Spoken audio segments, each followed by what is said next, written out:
திருச்சிற்றம்பலம். தினம் ஒரு திருமந்திரம். திருச்சிற்றம்பலம்.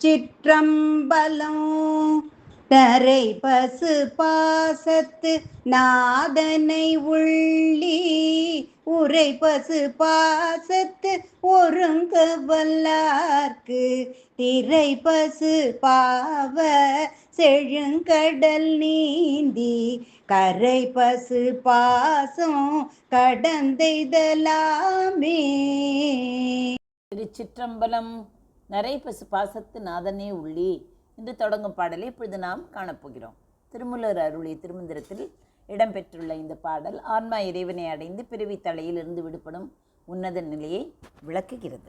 நரைப்பசு பாசத்து நாதனை உள்ளி உரைப்பசு பாசத்து ஒருங்க வல்லார்க்கு திரைப்பசு பாவ செழும் கடல் நீந்தி கரை பசு பாசம் கடந்து எய்தலாமே. இங்கு பசு என்பது ஆன்மாவையும் பாசம் என்பது கட்டுகளையும், அதாவது மலம் ஆசை இருக்கிறதே அவைகளை குறிக்கிறது. பதி என்பது இறைவனை குறிக்கும்.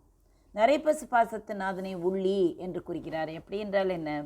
நரைத்த, அதாவது முதிர்ந்த அறியாமையில் சிக்கியுள்ள ஆன்மா தன் கட்டுகளை அறுக்க அந்த இறைவனை, நாதனாக இருக்கிறானே அந்த இறைவனை மனதார நினைக்க வேண்டும்.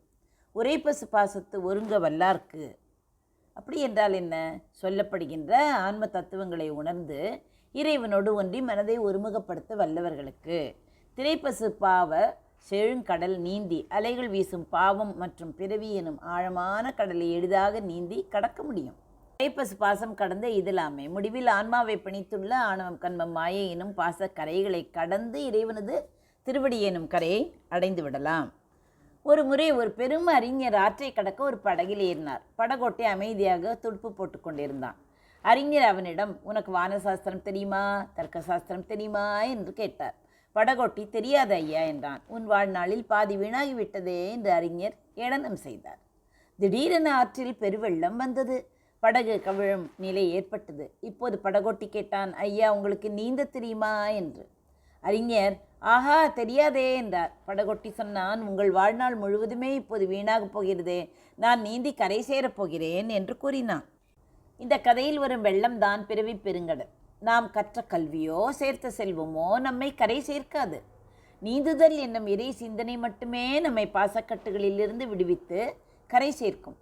வெறும் வாய் வார்த்தைகளால், அதாவது உரை என்று கூறுகிறோமே, இறைவனை பேசாமல் அவனையே நாதன் என்று உள்ளத்தில் இருத்தி தியானிப்பவர்கள் இந்த பிறவி பெருங்கடலை எளிதாக நீந்தி கடந்து பேரின்ப நிலையை அடைவார்கள் என்பதே திருமூலரின் வாக்காகும்.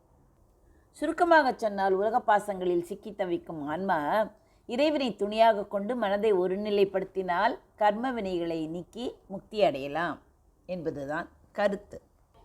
நரைப்பசு பாசத்து நாதனை உள்ளி உரைப்பசு பாசத்து ஒருங்க வல்லார்க்கு திரைப்பசு பாவ செழும் கடல் நீந்தி கரைப்பசு பாசம் கடந்து எய்தலாமே. நன்றி, வணக்கம். உமா பாலசுப்ரமணியன்.